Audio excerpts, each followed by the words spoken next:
আমরা এই ভিডিওটির সাহায্যে 150 ওয়াটের একটি আইপিএস তৈরি করা শিখব, যেটি হবে অটোমেটিক সিস্টেম। অর্থাৎ যখন ইলেকট্রিসিটি চলে যাবে অটোমেটিকলি আমাদের যে এসি লোডটা থাকবে এটার সাথে কানেক্টেড অবস্থায় সেই লোডটাকে সে অটোমেটিকলি টার্ন অন করে দেবে। যখন ইলেকট্রিসিটি চলে আসবে তখন লোডটাকে অফ করে আমাদের যে ব্যাটারিটা থাকবে সেই ব্যাটারিটাকে কিন্তু চার্জ করা শুরু করবে। এবং এই মডুলটা কিন্তু আপনারা অনেকেই চিনে থাকেন, এটা বেশ জনপ্রিয় একটা মডুল। এটার কাজ হচ্ছে 12 ভোল্ট থেকে 220 ভোল্টে কনভার্ট করা এবং এটা 150 ওয়াটের একটি ইনভার্টার মডুল বলা হয়। তো এই ইনভার্টার মডুলটি ব্যবহার করেই মূলত আমাদের যে আইপিএসটি সেটা আমরা তৈরি করব। তবে এই আইপিএসটিকে যে অটোমেটিক সিস্টেমটা করতে হবে সেটার জন্য আমরা ব্যবহার করব এই ধরনের একটি অটোমেটিক সার্কিট, যেটা আমরা পূর্বের ভিডিওতে তৈরি করেছিলাম। যারা রেগুলার আমার চ্যানেলে ভিডিও দেখেন তারা তো জানেন যে এই মডুলটি কিভাবে তৈরি করা হয়েছে। যে এরকম পিসি বোর্ড এরকম মডুলই দরকার হবে এরকমটা না, আপনারা চাইলে নিজেরাও ডিজাইন করে তৈরি করে নিতে পারবেন। তবে ভিডিওর শুরুতেই এই ডিভাইসটা মূলত কিভাবে অ্যাসেম্বলি করা হয়েছে তার কিছুটা অংশ আপনাদের সাথে শেয়ার করছি। মূলত এইখানে যে পিসিবি বোর্ডটা ব্যবহার করা হয়েছে এই পিসিবি বোর্ডগুলো আমার কাছে পাঠানো হয়েছে PCBWay.com থেকে।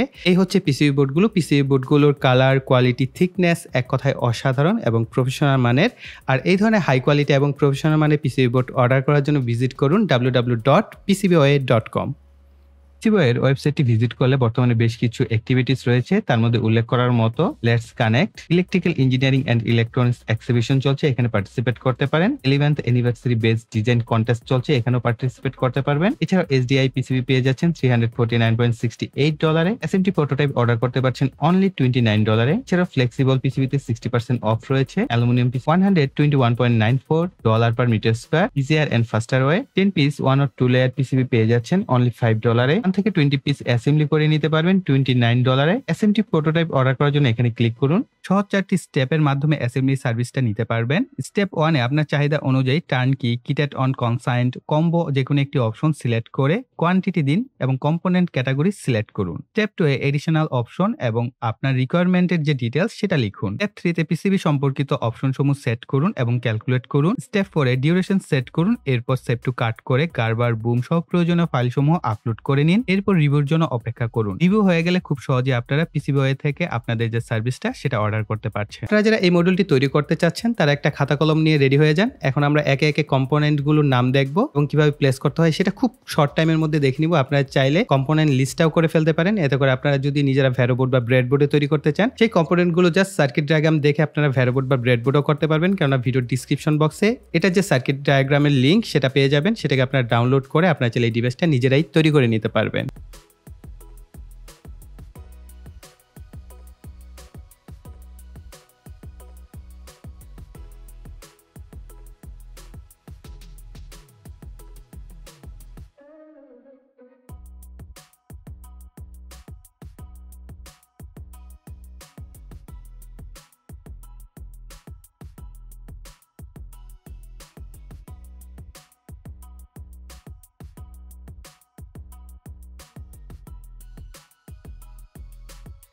আমরা বলতে পারি আমাদের যে চেঞ্জ ওভার সার্কিট মডুলটা সেটা তৈরি করার প্রক্রিয়া আমরা শিখে গেলাম। এখন আমাদের আর তেমন কোনো কাজ নাই। এখন আমাদের কাজটা হচ্ছে খুবই সহজ, অ্যাসেম্বলি করা। আর অ্যাসেম্বলির কাজটা আরো বেশি সহজ এই অর্থে, কেননা আমরা এখানে ব্যবহার করব 18650 লিথিয়াম আয়ন ব্যাটারির প্যাক। এখানে আমি 5টি সারি এবং 3টি কলাম ব্যবহার করেছি, অর্থাৎ 3 5 15টি ব্যাটারি ব্যবহার করে 12 ভোল্টের একটি ব্যাটারি প্যাক তৈরি করে নিয়েছি। যারা কিনা ব্যাটারি প্যাক তৈরি করতে পারেন না তাদের জন্য বলবো কষ্ট করে একটু ভিডিও ডিসক্রিপশন বক্সটা দেখেন অথবা পূর্বের ভিডিওগুলো দেখেন। আমরা কিন্তু অসংখ্য ব্যাটারি প্যাক তৈরি করেছি, 6টি 9টি এবং 21টি ব্যাটারি দিয়েও আমরা প্যাক তৈরি করার ভিডিও কিন্তু আমাদের এই চ্যানেলে আপলোড করা আছে। সো আপনারা চাইলে স্টেপ বাই স্টেপ সেই ভিডিওগুলো দেখে কিন্তু নিজেরাও এই ধরনের ব্যাটারি প্যাক তৈরি করে নিতে পারবেন। আর এই ব্যাটারি প্যাকগুলো সবচেয়ে বড় সুবিধা যেটা, অ্যাসেম্বলির কাজটা কেন খুব সহজ হয়ে গেল, এখানে একটা আমরা BMS ব্যবহার করে থাকি। BMS মানে হচ্ছে ব্যাটারি ম্যানেজমেন্ট সিস্টেম। এর মধ্যে অটোকাট সিস্টেম দেওয়া থাকে, যার ফলে এই ব্যাটারি প্যাকটা যখন 10 ভোল্টের নিচে নেমে চলে আসে তখন কিন্তু অটোমেটিকলি সে আমাদের লোডটাকে অফ করে দেয়, অর্থাৎ এই ব্যাটারি পাওয়ার সাপ্লাই দেওয়া বন্ধ করে দেয়, যার ফলে লো কাট হয়ে গেল। এবং এই ব্যাটারিটা যখন ওভারচার্জ হয়ে যায় এই BMS সার্কিট যে কাজটা করে চার্জিং করা বন্ধ করে দেয়। অর্থাৎ এখানে ফুল কাট এবং লো কাট দুইটা সিস্টেমই কিন্তু আমাদের এই ব্যাটারিতে অটোমেটিকলি হয়ে যাচ্ছে এই BMS সার্কিটের কারণে। এর ফলে আমাদের আর এক্সট্রা করে অটো কাট কোনো সার্কিট এখানে ব্যবহার করতে হচ্ছে না। আপনারা যদি চান লিড অ্যাসিড ব্যাটারি দিয়ে আমরা একটি IPS তৈরি করি এই 150 ওয়াটের ইনভার্টার মডুল দিয়ে, তাহলে অবশ্যই কমেন্ট সেকশনে জানাবেন। তাহলে না হয় আমরা পরবর্তীতে একটা ভিডিও সেপারেটলি নিয়ে আসবো, সেখানে আমরা এই মডুলটি ব্যবহার করে লিড অ্যাসিড ব্যাটারি ব্যবহার করে কিভাবে অটোকাট সহ একটি কমপ্লিট আইপিএস তৈরি করা যায় সেটাও আমরা শিখবো। অ্যাসেম্বলি পার্ট শুরু করার পূর্বে অবশ্যই আমাদের এই মডিউলটা সম্পর্কে আগে জানতে হবে। এখানে দেখেন V0, V1, V2, V3, V4, V5 লেখা রয়েছে। আর এদিকে কিন্তু আর কোনো কানেক্টর কোনো কিছু নাই। আমরা যদি এটার পিছনের দিকে দেখি, এই পাশে দেখতে পাচ্ছেন গ্রাউন্ড একটা পিন রয়েছে।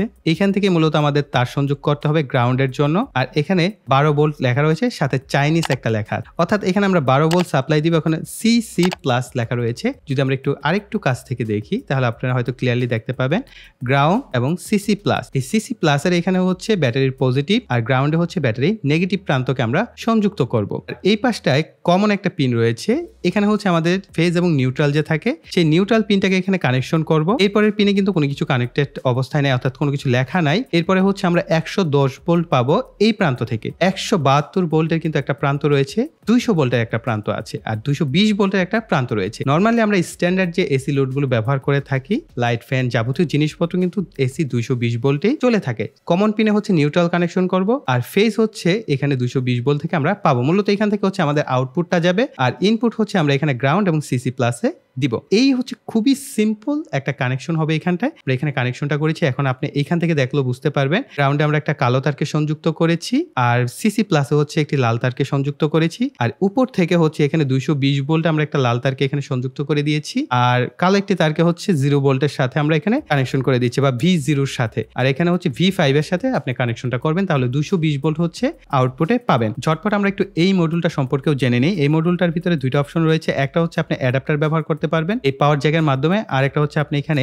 ট্রান্সফর্মার ব্যবহার করতে পারবেন 12012। তো ট্রান্সফর্মার আসলে এই ব্যাটারির জন্য না, 18650 ব্যাটারির জন্য না। যদি আপনি লিড অ্যাসিড ব্যাটারি ব্যবহার করেন সেক্ষেত্রে আপনি ট্রান্সফর্মার ব্যবহার করে কিন্তু আপনি চাইলে এই সিস্টেমটাকে রান করতে পারবেন, বা অটো চেঞ্জ ওভার যে সিস্টেমটা সেটা কিন্তু আপনারা করতে পারছেন। ব্যাটারির প্লাস এবং মাইনাস কানেকশন হয়, আর এই প্রান্তে হচ্ছে NCA একটা পোর্ট থাকে, আর একটা হচ্ছে অ্যানোড পোর্ট। অ্যানোড পোর্ট বলতে কি, যে পোর্টটা ইলেকট্রিসিটি চলে গেলে অন হবে সেটা হচ্ছে আপনি এখান থেকে কানেকশন দিবেন, আর যেটা ইলেকট্রিসিটি থাকা অবস্থায় আপনি যদি কোনো লোড চালাতে চান আপনি এখান থেকে চালাতে পারবেন, অথবা ইলেকট্রিসিটি চলে গেলে কিন্তু এটা অফ হয়ে যাবে, এটা অন হয়ে যাবে। আমাদের ইনভার্টারের যে ব্যাটারি ইন হবে এখান থেকে যাবে। কেটে বাম পাশে যে প্রান্তটা এটা হচ্ছে পজিটিভ, আর এই পাশেটা হচ্ছে নেগেটিভ। কানেকশন করার সাথে সাথে দেখবেন এটার যে ইয়েলো কালার বাতিটা আছে সেটা জ্বলতে শুরু করবে। এই ধরনের একটি আমরা সকেট ব্যবহার করছি, আপনারা চাইলে সরাসরি কানেকশন করতে পারেন, কোনো অসুবিধা নেই। তবে এটা আমি টেস্টিং পারপাস, এর সাথে কিন্তু একটা 1 কিলো ওহম রেজিস্টর এবং একটা এলইডি বাতি কানেকশন করেছি। এটার আসলে প্রয়োজন নেই, আপনি সরাসরি একটা ডিসি সকেট এখানে ব্যবহার করতে পারেন। এটাকে আমরা জাস্ট প্লাস মাইনাস অনুযায়ী অ্যানো যে কানেক্টরটা আছে সেটার সাথে কানেকশন করে ফেলবো। এই পাশেটা হচ্ছে পজিটিভ,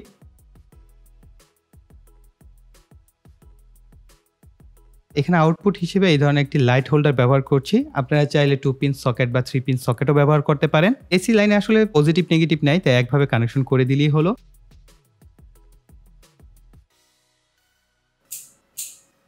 এই ধরনের একটি কানেক্টর ব্যবহার করব মূলত এই ফিমেল সকেটের সাথে এই মেল সকেটটাকে কানেকশন করার জন্য। এই ধরনের কানেক্টরের মধ্যেও কিন্তু প্লাস মাইনাস সাইন দেওয়া থাকে, অবশ্যই প্লাসের সাথে লাল তার এবং মাইনাসের সাথে কালো তারটিকে সংযুক্ত করতে হবে।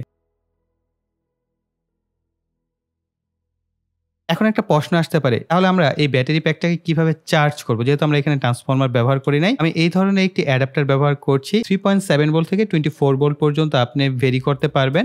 সো আমরা এখানে 12.6 বা 12.8 ভোল্টে রেখে মূলত এই ব্যাটারিটাকে আমরা চার্জ করতে পারছি। অথবা আপনি যদি 12 ভোল্টের কোনো চার্জার পাওয়া যায়, অ্যাডাপ্টার হচ্ছে এক জিনিস, বা ল্যাপটপের অ্যাডাপ্টার এক ধরনের ভোল্টেজ দেয়, হ্যাঁ, আর 12 ভোল্টের ব্যাটারি চার্জার এক ধরনের হয়ে থাকে। যদি এরকম কোনো অ্যাডাপ্টার থাকে যেটা 12.8, 13.2 ভোল্ট পর্যন্ত দেয়, ওকে, কিন্তু এর উপরে যদি দেয় তাহলে সেটা দিয়ে কিন্তু আমাদের ব্যাটারি প্রপারলি চার্জ হবে না। 5টা সারি ব্যবহার করেছি, অর্থাৎ এখানে আমাদের 10 এম্পিয়ারের ব্যাটারি প্যাক হয়েছে। আপনি যদি এটাকে 10 এম্পিয়ার দিয়ে চার্জ দিতে চান তাহলে কিন্তু হবে না, তবে 3 এম্পিয়ার এবং 5 এম্পিয়ারের অ্যাডাপ্টারের সাহায্যে আপনি এটা চার্জ করতে পারবেন। আমরা যে কাজটা এখন করব, এই অ্যাডাপ্টারটাকে আমরা সেট করে আমাদের এই ব্যাটারিটাকে প্রথমে চার্জিং এ রেখে আমাদের ইনভার্টারের সাথে আমাদের এই মডিউলটাকে কানেকশন করব। আমরা এসি সাপ্লাই দিয়ে দিয়েছি, এখানে আমরা 12.8 ভোল্ট সেট করব। আরেকটা বিষয়, যখন আপনি ব্যাটারি চার্জ দিবেন এই ভোল্টেজটা না ধীরে ধীরে কমে আসে। আমি জানি না এটা সকল অ্যাডাপ্টারই কেন হয়, এটা কিছুটা কমে আসে। আপনি একদিন 2 দিন বা 3 দিন বা 5 দিন পরে এটাকে একটু বাড়িয়ে আবার অ্যাডজাস্ট করে দিবেন, তাহলে দেখবেন যে আবার ঠিক হয়ে গেছে। তো এটা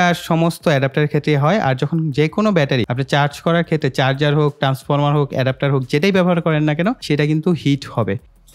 কানেকশন করার সাথে সাথে দেখতে পাচ্ছেন লাল রঙের বাতি জ্বলছে এবং সবুজ রঙের বাতি জ্বলছে, অর্থাৎ এখন আমাদের ব্যাটারিটা চার্জ হচ্ছে, আমাদের আউটপুট বন্ধ। এই অবস্থায় আমরা আমাদের ইনভার্টারের সাথে আমরা এই কানেক্টর দুইটাকে কানেকশন করে দিব। চেক করে দেখবো আমাদের ইনভার্টারটা পাওয়ার পায় কিনা। জাস্ট আমাদের এখন ধরেন ইলেকট্রিসিটি চলে গেছে, ইনভার্টারে কিন্তু লাল বাতি চলছে, তার মানে আমাদের ইনভার্টার এখন অ্যাক্টিভেট হয়ে গেছে। আবার যদি ধরেন ইলেকট্রিসিটি চলে আসছে, তখন কিন্তু সাথে সাথে আমাদের ব্যাটারি আবার চার্জ হওয়া শুরু করে দিবে। এখন আমরা ছোট্ট একটা বাতি ব্যবহার করি, এটা একটা এনার্জি সেভিং বাতি, এটা 18 ওয়াটের। এটা দিয়ে আমরা প্রথমে টেস্ট করে দেখি। ধরেন আমাদের ইলেকট্রিসিটি চলে গেল, আমাদের এই বাতি কিন্তু পারফেক্টলি ফুল আলোতে জ্বলছে। আবার ধরেন ইলেকট্রিসিটি চলে আসছে, এখন আমরা একটা 60 ওয়াটের লাল রঙের বাতি, যেটা সবচেয়ে পাওয়ারফুল বাতি এগুলোকে বলা হয়ে থাকে এবং অনেক বেশি এরা ইলেকট্রিসিটি নষ্ট করে, অপচয় করে, এই ধরনের বাতি ব্যবহার করা থেকে বিরত থাকবেন। এলইডি বাতি ব্যবহার করবেন। এই ধরনের ছোটখাটো ইনভার্টার যদি ব্যবহার করেন আর যদি আপনি বাতির জন্য ব্যবহার করতে চান, তাহলে এই ধরনের বাতি ব্যবহার করবেন না। এগুলো জাস্ট টেস্টিং পারপাস বা লোড টেস্টের জন্য ব্যবহার করা হয়ে থাকে। আমরা এটাকে যদি ব্যবহার করি এবং ইলেকট্রিসিটি অফ করে দেই, আমাদের 60 ওয়াটের বাতিও কিন্তু খুব সুন্দরভাবে এখন কিন্তু ব্যাটারি থেকেই চলছে। হ্যাঁ, আমরা জাস্ট এটাকে অফ করে ফাইনাল টেস্ট যেটা 100 ওয়াটের বাতি দিয়ে দেখব কি হয়। আবার মনে করি ইলেকট্রিসিটি চলে গেছে, আমাদের 100 ওয়াটের বাতি একদম পারফেক্টলি প্রপারলি রান করছে। অর্থাৎ এটা যে 150 ওয়াট বলা হচ্ছে, অনেক ক্ষেত্রে আমরা এরকমটা হয় না 1000 ওয়াট বলেছে, আমরা সেখানে 200 ওয়াট কানেকশন দিতে পারি না, আমাদের লোড চলে না, বন্ধ হয়ে যায়, শাটডাউন হয়ে যায়। কিন্তু এইটা এত ছোট হওয়ার পরও 100 ওয়াটের এই ধরনের একটা বাতিকে সে চালাতে পারছে। 100 ওয়াটের এই ধরনের বাতিগুলো কিন্তু 100 ওয়াট না, তারও বেশি নিয়ে থাকে, কখনো তারা 100 ওয়াট নেয় না। তো এইটা 100 ওয়াটের যদি বেশি নিয়ে থাকে, তার মানে 150 ওয়াট যদি মার্কেটে তারা বলে থাকে, তাহলে তারা খারাপ বলছে না। তারা কিন্তু প্রপারলি 150 ওয়াট না দিতে পারলেও 100 ওয়াট তো আমার চোখের সামনে এটা জ্বলছে, তাই না? আপনারা নিজেরাই দেখতে পাচ্ছেন যে 100 ওয়াটের একটা লালবাতি খুব চমৎকারভাবে রান করছে এবং ফুল ব্রাইটনেসে রান করছে এবং এটা হিট অলরেডি হচ্ছে। জানেন এই ধরনের বাতিগুলো প্রচুর হিট হয়, সেই রকম হিটই কিন্তু এটা অলরেডি হয়ে গেছে। আমরা এই সিস্টেমটা দিয়ে 100 ওয়াট পর্যন্ত অনায়াসে রান করতে পারছি। অর্থাৎ আপনি যদি 100 ওয়াটের এলইডি বাতি ব্যবহার করেন, তাহলে আপনি 20 ওয়াট করে 5টা এলইডি বাতি ব্যবহার করতে পারছেন। তাহলে ফাটাফাটি একটা বিষয়। কিন্তু এখন বিষয় আসতে পারে ব্যাকআপ সিস্টেম সম্পূর্ণ ডিপেন্ড করবে আপনার ব্যাটারি ক্যাপাসিটির উপর। আপনি যদি অল্প ব্যাটারি ক্যাপাসিটি ব্যবহার করেন, এই ধরনের বাতি ব্যবহার করেন, তাহলে বেশি সময় ব্যাকআপ পাবেন না। তো ব্যাকআপটা সম্পূর্ণ ক্যাপাসিটির উপর। এখন যদি আপনি নষ্ট ব্যাটারি ব্যবহার করেন, দেখা গেলো এই ধরনের লাল বাতি কানেকশন করার সাথে সাথে বন্ধ হয়ে গেল 5 মিনিটের মধ্যে। ভাই আপনি কি দেখিয়েছেন যে আমরা এইভাবে যদি করি আমাদেরটা 5 মিনিটের বেশি জ্বলে না? সম্পূর্ণ ডিপেন্ড করবে ব্যাটারি ক্যাপাসিটির উপর। আর এটার ক্যাপাসিটি ডিপেন্ড করে যে এটা কতটুকু আউটপুট দিতে পারছে। 100 ওয়াট আমরা আউটপুট পাচ্ছি, আলহামদুলিল্লাহ খুব ভালো, আমি বলবো একেবারে খারাপ না। এবং আমাদের মডিউল মোটামুটি ঠান্ডায় আছে, খুব একটা হিট হয় না। তবে অবশ্যই একটা কাজ করবেন, যখন 100 ওয়াট যদি ব্যবহার করেন, এই দুইটা হিটসিং এর পরিবর্তে একটু মোটা সাইজের বা বড় সাইজের হিটসিং ব্যবহার করবেন এবং অবশ্যই হিটসিং প্যাড ব্যবহার করে তারপর হিটসিং ব্যবহার করবেন। তাহলে অনেক লম্বা সময় কিন্তু আপনি এই ডিভাইসটা ব্যবহার করতে পারবেন। আদারওয়াইজ যেটা হবে, এই হিটসিং গুলো গরম হতে হতে একটা সময় মসফেট গুলোকে নষ্ট করে দিবে। আপনারা যদি চান যে এটাকে পুরোপুরি আমরা একটা কম্প্যাক্ট বক্সের মধ্যে